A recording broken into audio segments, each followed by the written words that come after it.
let's ask the question. When was the last time you held a baby? I mean, due to COVID, I feel like I haven't, I literally haven't been in the same vicinity as a baby that a baby I know for 2 years. So honestly, probably about 2 right. years. I forgot who the baby was. And the crazy part is they're not a baby anymore. They're probably a toddler. Well, you see, here's the thing about growing up in time is that babies don't stay babies forever. Wait. Can I? Wait, sorry, no, this is Dan. Go. Yeah, sorry. Can you take me back through that one more time? Yeah, sure. So if you really think about it, when you're a baby, you're a baby, right? Sure. But then in a couple years, you're not going to be a baby anymore because you're going to be a couple years old. Why? And then when you turn 6 years old, you're also not a baby. You're 6 years old. You're a kid. Well, okay, sorry. Follow-up question. When does being a kid start? Well, one of my high school teachers told me that you're not a kid anymore when you start paying your own bills. That's interesting. But sorry, I think I asked the question wrong. I meant to say when are you a baby and when do you become a kid? That is a good. Does that have to? That was the question. I think once you can really socialize, then you're like a kid.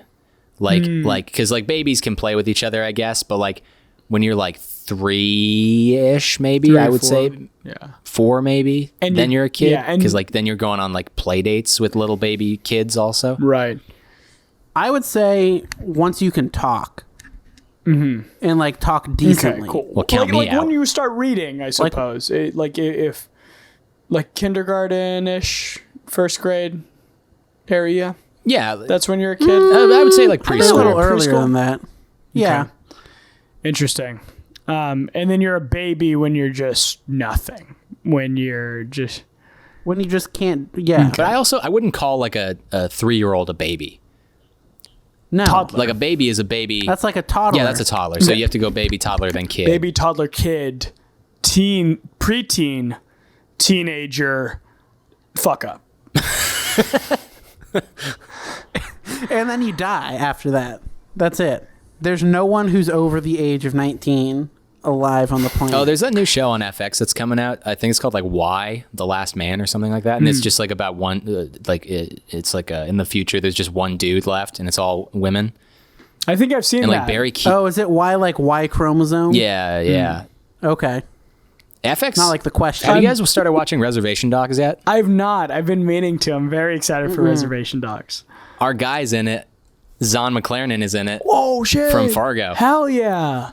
He's not obviously it's like a Native American type show, right? All the leads are. Yeah. Yeah. But all the leads, all the producers, all the writers and directors as well. That's so awesome. I do need to start checking that out. Especially because I know What We Do in the Shadows is coming back soon, so I know we're gonna start watching that pretty soon also. But God, Reservation Dogs, that's awesome. What's your 10-second review of it so far, Dan? It's somebody else said this on one of my Jack and I's father, Bill Simmons, his podcast network, the Ringer podcast network. I listened to a podcast called The Watch with Chris Ryan and Andy Greenwald, and they basically do I guess what we're doing right now, which is just weekly pods about the TV shows that they're watching. And I think Chris Ryan summed it up pretty well. He's if you like Richard Linklater's earlier stuff, like Slacker, through maybe Before Sunset, then you'll really like the show because it kind of is just a hangout show, and it's just about kids hanging out being kids. So if you're into that kind of vibe, then I think you're going to really enjoy it. It's a half an hour comedy and a half an hour hanging out with some people that you probably don't know the cultural ins and outs of is a pretty good way to spend a half an hour.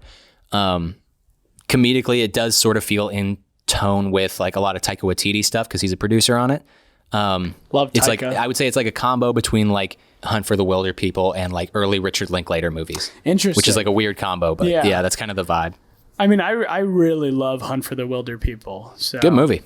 I think I'll like this film. Can we also touch on something here? I think I miss the 30-minute show. And that's interesting. Okay. Oh, okay. Yeah. Oh, yeah. Yeah, no, and I will say I count 23-minute to 30-minute sitcoms in that. Because that's what the 30-minute show is. It's actually 23 minutes. And is Reservation Dogs also like that, or is it a full 30? Oh, shoot. You know, it like flew by pretty quick. Like, it kept my attention, so I didn't even look at the amount of time that it was. Cool.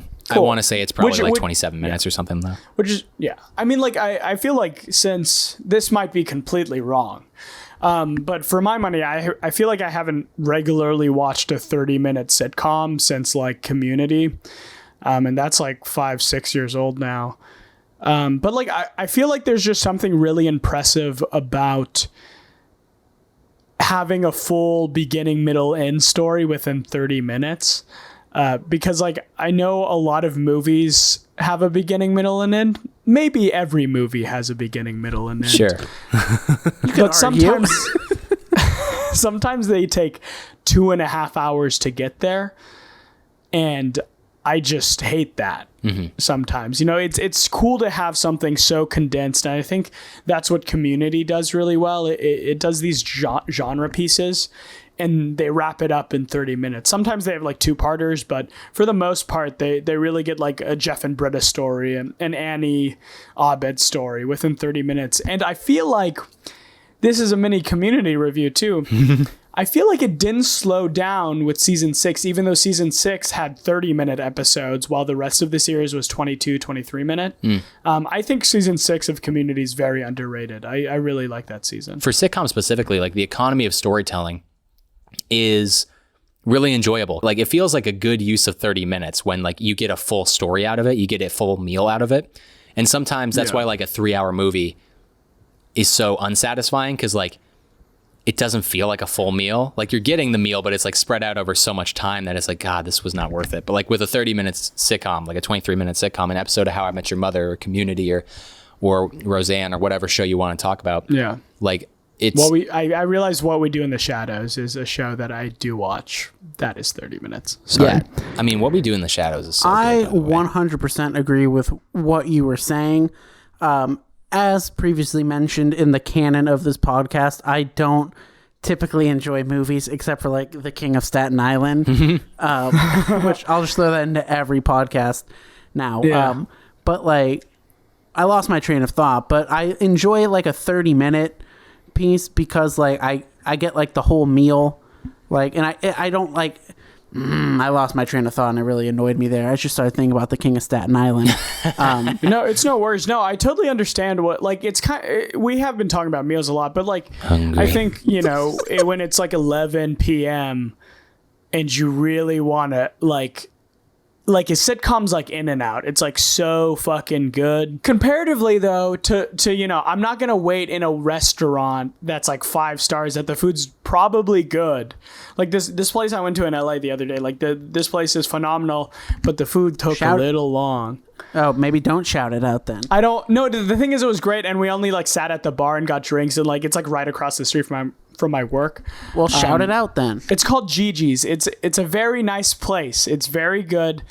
But if I was 11 p.m. and really tired, I'd rather get In and Out because, one, it's cheaper, more bang for my buck, and as in like a 2.5 hour movie takes your whole night, a sitcom just takes 30 minutes. I think so that's where it is. The bang for your buck is the way to go. Yeah, because like if you're interested in just like watching a story play out, like you get a full story in the 30 minutes, and like it's usually life affirming. It's usually like a happy ending if it's a sitcom, or it's like, you know, a surprisingly emotional episode, and then you're like, oh, that surprises me, and like that makes me feel things.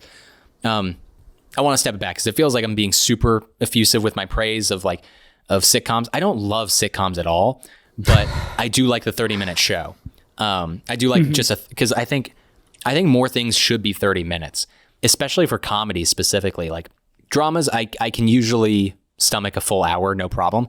But like comedies, I can't stomach a full hour of those. Yeah, I totally see that. I think for me, like with my comedies, I don't need as like intricate of storytelling, but like if I'm watching a drama, I want there to be all sorts of different moving parts and twists and turns on it. But like in a comedy, I just want to like have a good time and laugh a lot of the times, which is like why I do like sitcoms.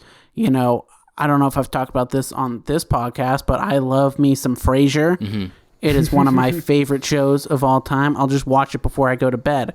That's where the bang for your buck is coming, is I can throw on an episode of Frasier at midnight and be all good and fall asleep during it, because I've seen it before too. So, and you watch like 4 episodes too for the same amount of time that you would watch a movie or whatever. Yeah. And also, like, I think with sitcoms specifically, like, I don't usually like them because, I mean, one, I hate canned laughter. So like any show that has like canned laughter is like kind of annoying because like they're telling me to laugh and then I get mad at them for telling me to laugh. And then I actively am not laughing and then I'm in a bad mood. 2, it's like, you know, most of the jokes are like very broad, very big. I guess my point though is just with a lot of sitcoms, I don't love them. However, what I enjoy about them is it sort of is like math, but in like a fun way. It's like we have these pre-established characters and then we're going to run them through like a little scenario each week. And so like, let's see how many input. What can we move on the chessboard? How can we make a situation out of these 2 characters pairing with these 2 characters, or these 2 characters pairing with these other 2 characters? It's like all the little math problems that you can do within a show, because like you have your stuff that is expected and pre-established. And then you kind of know where you have to get by the end of the episode with all the characters, because like usually they end up in the same place as well. But it's the moving of puzzle pieces that's like really fun. Yeah, that's a strange part about sitcoms, is that you touched on at the end. It's like the goal is to kind of keep all these people the same or like make them worse. And so, like, and It's Always Sunny in Philadelphia, which is a great show. Yeah. The characters slowly just become worse throughout the series, which is a very funny like play on the sitcom, because as it goes on, usually people learn lessons and stuff, but in It's Always Sunny, they don't learn anything at all. I'm going to shift this conversation because I just thought of something fun. Okay.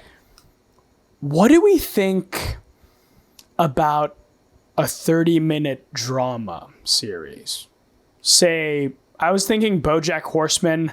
I was thinking, because that's more of a drama than anything else. It's like an absurd, I guess it's an absurd dark comedy is what Bojack Horseman is.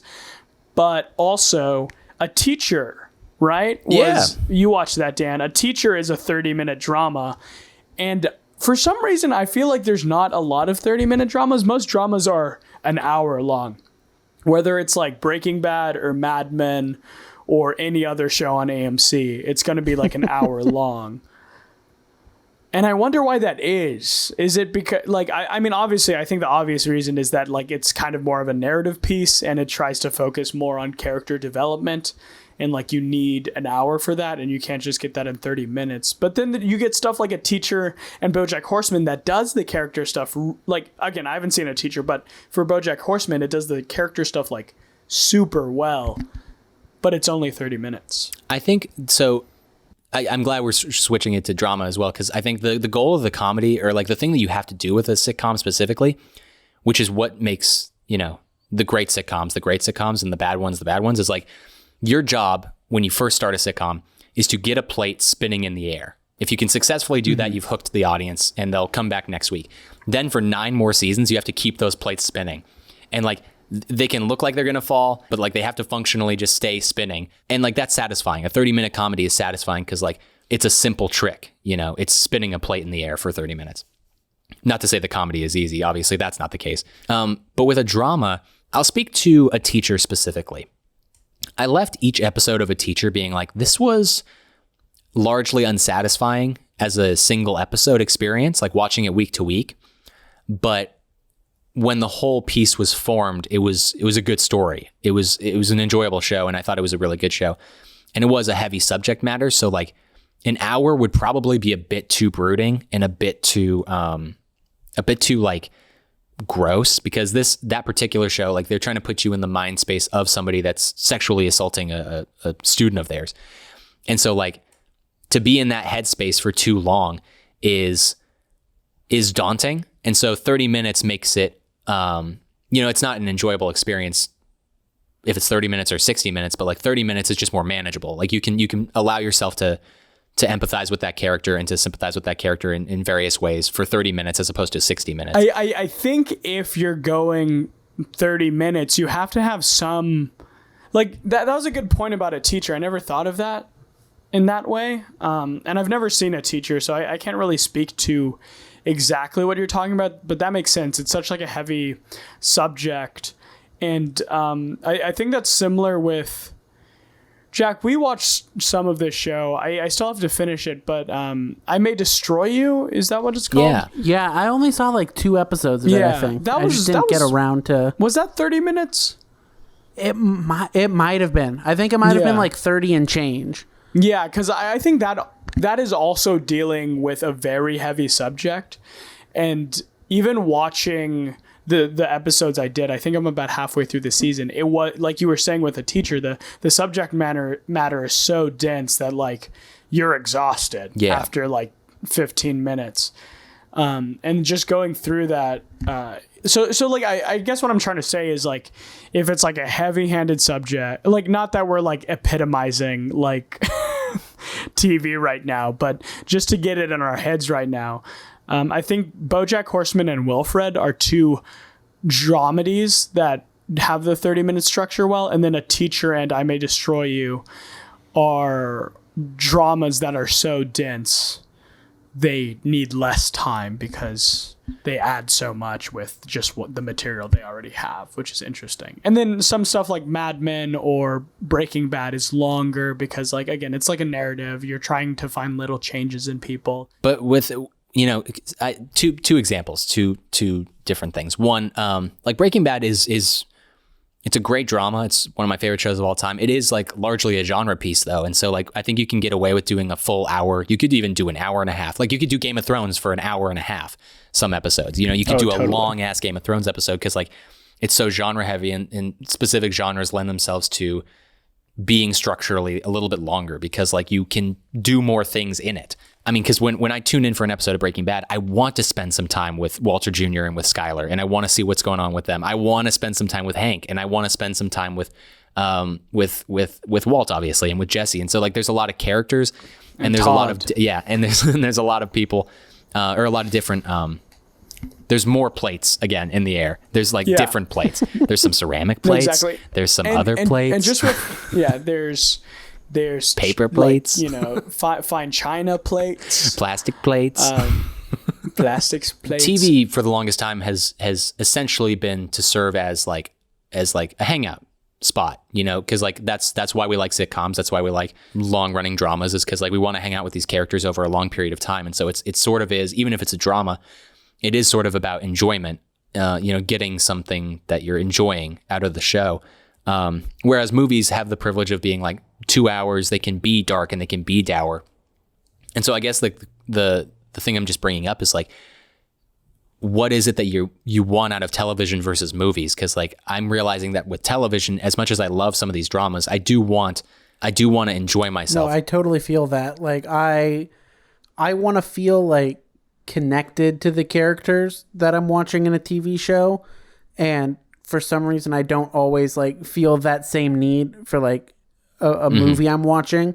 Like when I'm watching a movie, I just want like a good, entertaining story a lot of times. But like a TV show, like you actually are putting like, even though it might not seem like it at the time, you're putting much more investment into it. Like if you're watching 4 seasons of a drama, that's like 40 something hours that you're spending watching that show. My favorite TV shows are sitcoms. Like I'm thinking about it, I'm like, Arrested Development, Community are probably my top 2. And I think I just want something where I feel like the characters, are either my friends or my family.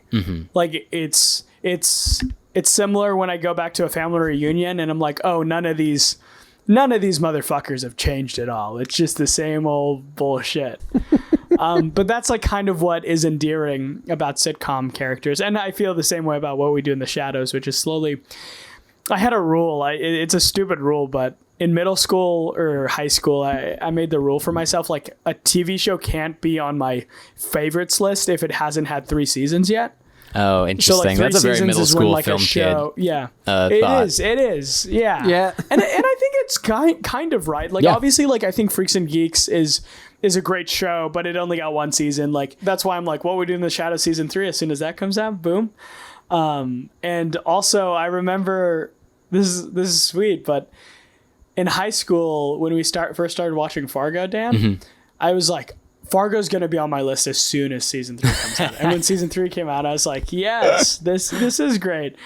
And it's a stupid rule, but it's like a thing that you are just like, I don't know. And it gets in your mind and you're just like, that is just my rule. I guess it's a stupid rule and it doesn't make any sense, but that's it. Look, you got to have a code that you're going to live your life by. And that's yours. And that's valid. And we respect you for it. Thank you. And most shows do kind of start crumbling after season 3, I will say. Like even like Community, which is a perfect series until like the Gas Leak season, like it also, like I rewatched the Gas Leak season, not that bad. It's okay. It's just not as good as the first 2 seasons. First 2 seasons are so good. You wanted to talk about Breaking Bad though, Dan? Nah, not really. Just speaking actually on sitcoms, like I haven't liked a sitcom in a long time. I think the most recent sitcom that I liked was Community. And since then, I haven't watched any. Are there any like sitcoms I'm forgetting about? I mean, like this is sad because I am slowly not liking this show anymore, but it is a sitcom. Rick and Morty. Oh, yeah. I'm out. It's a real bummer what happened to that show. Yeah, no, I'm just about done too. It's like, is it more like the people who watch Rick and Morty suck and that's what it is? They ruined it for sure. I haven't watched most of this season, so I can't really say. But like the last couple seasons have felt very tired to me. The formula is a little bit it's too obvious now because like with most sitcoms, they do a good job of trying to hide the formula, even though it is the same formula every episode. They try to obscure that so you don't notice it. Rick and Morty, on the other hand, goes so far out of its way to comment on its own formula to make you aware of its own formula. And that was one of the fun things about the first few seasons was like, it would go out of its way to be like, hey, this episode, we're doing the classic Rick and Morty thing where we do this, that, and the other thing. And then we would appreciate that because it was so fresh. But now like there's only so much you can do in Rick and Morty. You can either just do the actual formula or comment on the formula. Either way, you're doing the formula, but like we now know the formula because you've told us about the formula. I feel like I kind of space out whenever there's like multiple Ricks or like Mortys or just like the Smith family in general. I'm just like I think that's a big problem with it because we've been talking about characters all the time. And like, I feel like a reoccurring gag in it is like, oh, look, all the Rick and Mortys and Beths and Jerry's and Summers, they're all disposable because there's a billion of them in a billion universes. Yeah. And I feel like that used to be the charm of Rick and Morty, but the more you do it and the more you see it, the more you're just like, I don't know. I feel like I'm just about out too, but like it's a similar thing with The Walking Dead where like I've been watching this show since like I fell in love with movies and TV shows. So like, why would I ever stop watching something that means so much to me? Even though it's not that thing anymore, it has transformed into something really different. And I think the writer's room has something to do with that too. Like, I doubt like Dan Harmon and Roiland are like 100% in the writer's room like all the time like they were when they were trying to get it off the ground. Because like Rick and Morty has hit a spot where it's like kind of like they literally got renewed for like 7 seasons. Yeah. So they have an infinite amount of time to do anything they want, and it's not like they have to fight for it anymore. So I definitely think they're taking more chances too, which is like most of the time like a pretty good thing. Like on Warner Brothers films, like I feel like with the DC movies lately, they've been just like letting directors and writers just do their movie. Like I don't like Joker, but Todd Phillips just did his movie, which was a remake of Taxi Driver and King of Comedy. And it's like, that's cool that he got to do that. And I'm glad people liked it. But that doesn't mean like it's good for me, if that makes sense. Yeah. I think also with Rick and Morty specifically, you were just talking about how like the infinite Ricks and infinite Mortys, it was part of the charm. I think it's because it wasn't just cynical. And this is just my ongoing thing with my hatred of cynicism and irony at this point. I'd like to replace it with sincerity as much as possible. Cause I just think that like I mean, I've talked about this before, but like David Foster Wallace just like really changed my mind on irony. Cause like you're commenting on something, but you're not substituting it with anything. So like, it's kind of worthless. It's funny at first and it has its value from time to time, but like, if you're not replacing it with any sincerity, then it's kind of meaningless. But like the first few seasons of Rick and Morty, the first time that like, do you remember the episode where they bury themselves? Yeah. It's like the I was thinking about fourth that. or fifth episode. That is, I mean, they tell you right up front in the beginning of the series, like, hey, there are infinite Ricks and Mortys and everything is meaningless. But it wasn't meaningless to Morty. He was haunted by that. It was deeply ingrained in a sincerity within those characters. Yes. Even though it was this like this big broad thing. And that's where like now it doesn't feel that way, because now even the characters are unfazed by it.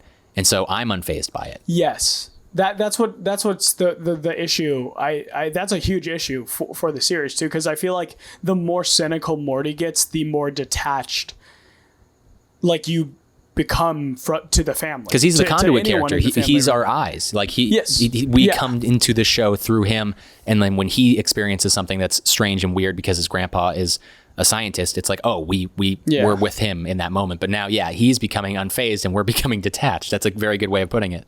No, and that's, I mean, it's funny because we can align this also with The Walking Dead, because in season 1, when like someone fought a zombie, it was so difficult. You could feel that horror. People died, and then like by season like 5, like Daryl's like just like putting their heads in a trunk and just slamming the trunk. Season 1, there's like one zombie, and there's like, oh shit, and then season fucking 6, there's like 10,000 of them. They're like, no big deal. You remember when the governor was like walking down a street and he had a big bushy beard and like there was a zombie coming towards him and he literally just moved out of the way, just shuffled out of the way, and the zombie fell over. And it's like, well, I can't be scared of these things anymore. It's like, oh, these things aren't a threat anymore. No. Yeah, and like when Michonne and Rick, I think in like season 9 or 8 or something, Like a baby. No. Well, we're back to babies. Whoa. Didn't they have a child?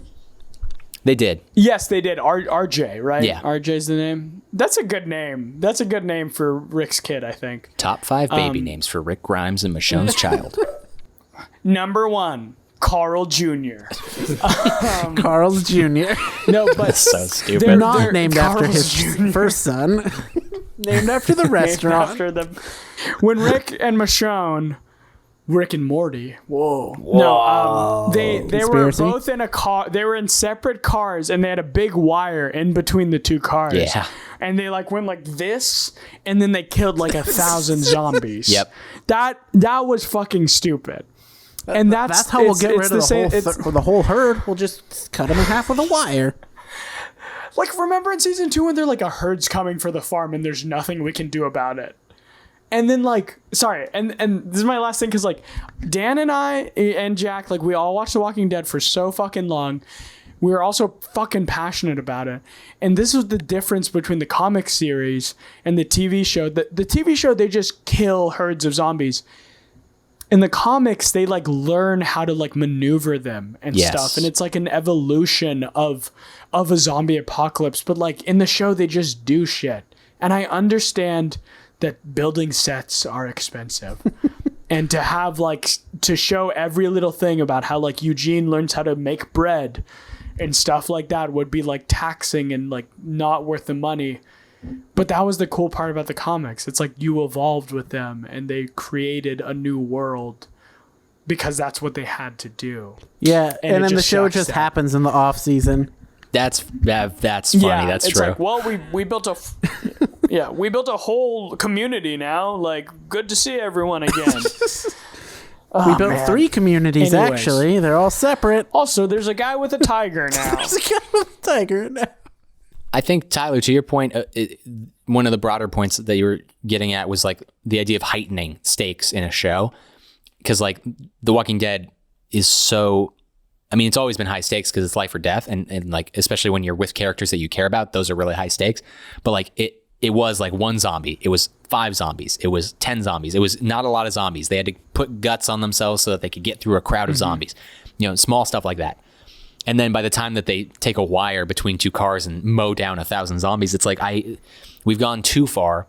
So, like, how do you heighten without going too far? Right. Because like that's too far. Again, I'm detaching. This is no longer like this is no longer real. This is no longer interesting. Yeah. This is no longer character based. This is no longer like, this makes everything else that's come before it seem super lame and super dorky. Like season 1 seems like a fan made trailer at this point compared to seasons 8 and 9, like with the stuff that they do with walkers. Why didn't you guys just take a wire car? Should have thought of that earlier.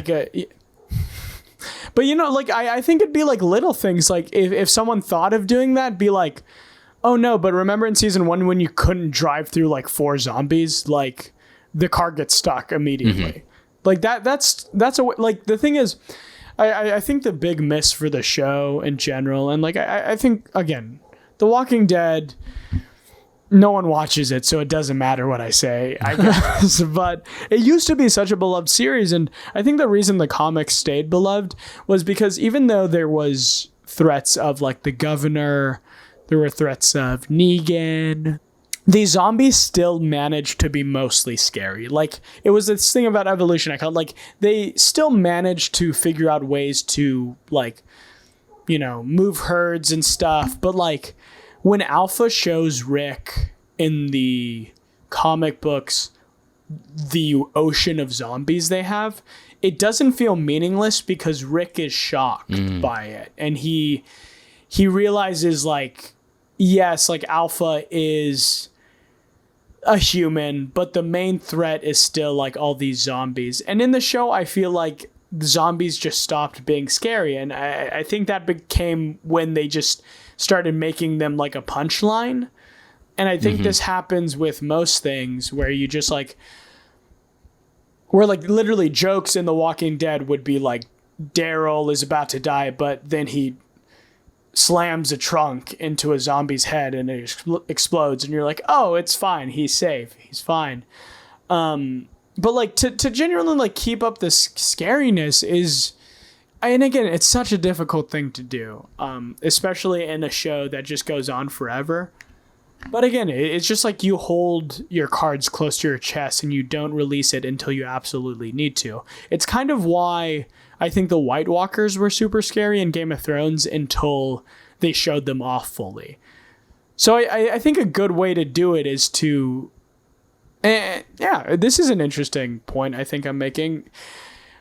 A good way to do it is to, like, reserve yourself. Don't, like, go, like, too far ever. Just always, like, have, like, another ace up your sleeve is the way to go, I think. Because that's what we've been talking about with TV shows. The whole point of a TV show is to keep the plates there. It is. Hell yeah. I also think you mentioned this. It really is so character based, because like the amount of times that in the first couple seasons characters were actually scared by walkers, that scared me because I was with those characters. In later seasons, the amount of times that Daryl will shoot a walker and then make a face at someone like, I got him before you did. Or like another character will stab a walker and be like, I saved your butt there. You know, the amount of like sort of jokey moments that happen with walkers, like you were just talking about. Aren't you glad you didn't die? Yeah. Yeah. It's like, it's a game for the characters now. So it's like a game for us. Yeah. We're just waiting and watching for like the next big stupid zombie kill. And it's a thing. If someone does get eaten by a walker, they're like, it's always shown to be, that guy's an idiot. Yeah. Because he hasn't watched the show. It's like, oh, that guy's just a stupid guy. But like, if someone genuinely was scared, like, just like a zombie apocalypse must be so taxing. And just to see like some people get hardened by it and other people just be like, this isn't normal. Like, why are we pretending this is normal and like you're a badass now? Like, these were human beings. And I think that's the main thing that gets lost in zombie media also, is that they were human beings and now they're like monsters. And that's the fun of the zombie genre, is like, it is the most textual, like it's subtextual technically, but like it's the most textual version of man facing his own death, because like he's looking himself in the eyes when he's looking at a zombie. He's like looking at his own death. He's looking at his own destiny. What cannot be changed, what cannot be fought, is that he will die at one point, and you just have to face it in this moment. And it's like that's the heart of the zombie genre, and that's why it was so successful at first. And it's also a really great a great genre to use for like racial tensions in America, as George Romero did, or for like political and societal issues like he did with the other with Dawn of the Dead. I mean, setting the zombie movie in a shopping mall in Dawn of the Dead is not an unintentional choice. You know, it's very much a critique of capitalism and the zombies that are going through this mall. I mean, it's again, it's so textual. It's no longer subtextual, but it's a fun genre, so that's why it's okay. You're not getting sprinkles like in Bong Joon-ho movies, you know. No. You're getting a full on like triple scoop of ice cream, and you enjoy it because like it's still good. So with with The Walking Dead, it's just like at this point I'm so full. I can't eat any more ice cream. I can't eat any more ice cream. I'm lactose intolerant. I am fully lactose intolerant. I want to go on a diet. Like I'm so glad that the show is ending because it really did run its course years ago. And we should at some point we should do like a full Walking Dead pod again, just because like nobody. I mean, like listen. Okay, just listen. Okay, Tyler, it's just you and me. Okay, Jack's not even here. Okay, I'm not here. All right. Nobody loves The Walking Dead more than us. Okay. Nobody. True. Nobody. Yeah. Obviously, there are some psychos that do, but like we're so passionate about this. Dan, like that, like Fargo is the amount we love Fargo cannot be compared to how much The Walking Dead shaped who we are today. Yeah. Whether that be with like the comic series or the movies, or well, I guess there's gonna be movies, or like, you know, the show. There's so much in The Walking Dead that, you know, I think The Walking Dead for us was in some ways like our first R-rated thing that we watched, you know, and like we grew from it, and seeing it at such a young age changed us in a way. And then like, I mean, it was the first TV show I thought about how TV shows were made. And then that's what really like pisses me off when like in later seasons, I'm like, this is one of the most horribly shot shows. You don't I've like ever shots seen of in my people life. walking up a hill? Oh, I love seeing the heat on the concrete. It's so compelling. Hot outside. Oh, these characters are so hot. Close up of people's faces for no fucking reason. Like, okay, cool. But again, that first season is magical. Frank Darabont did something really special. And if it was on HBO, I think it literally would have been one of the greatest series of all time. For sure. But yeah, like it was a huge part of our friendship as we became friends. And like, we probably wouldn't even be friends. We wouldn't be doing this podcast if not for Walking Dead and a couple of other projects that were not projects, but without Walking Dead and like a few other movies and shows, like for sure, you know, because that's just how we like, you know, that's how we caught the wave. And then once we were on the wave, we were on it, baby. And then Jack, same with you, like How I Met Your Mother and sports, like those two things, like without those two things, like we're probably not doing this podcast. The three of us are doing separate podcasts. We're all doing our own individual podcasts with other people. With different people. Yeah. Some other Tyler's random person from high school. Yeah. Tyler's on a podcast right now in an alternate universe with some guy named, O'Shaughnessy. Like that's we don't know if that's his first name or his last name. You guys, man. You know what's really funny about that? My one of my buddies literally always is like, yeah, you're probably going to hang out with, and then he just says like a random weird name like Shara or like De Blasio, like just just crazy ass names. And it's just funny that you made the exact same joke, because I guess that's my vibe in any universe. It's because you're wearing a shirt with grapes on it. Are those grapes? That's so true. I mean, that's true. Those are grapes. You Hell yeah. Right. I like that there's some purple ones on there too. And my fingernails are purple right now. But no, I think this is all to say that, like, yes, this did feel like a random podcast. But at the end of the day, this might be the most nothing notable podcast, because perhaps we said nothing notable, but also we discussed our friendships and how we're doing this right now and like why we're doing this, which is, I mean, when we started talking about babies, I didn't ever think we'd fucking get here. Look at that, guys. Look at that. I knew we'd get exactly here. I had it all planned out. I knew we would talk about Walking Dead for 30 minutes. I knew we would talk about all the shows we're watching. I knew we'd talk about television show structure. And this is going to get 10 views, but that's okay. If I put a picture of Kang the Conqueror on the thumbnail, then like it'll get a bunch of views though. Put a picture of Bong Joon-ho on there. Yeah, this feels good. We're good. Yeah, guys, if you like this, please comment and tell us.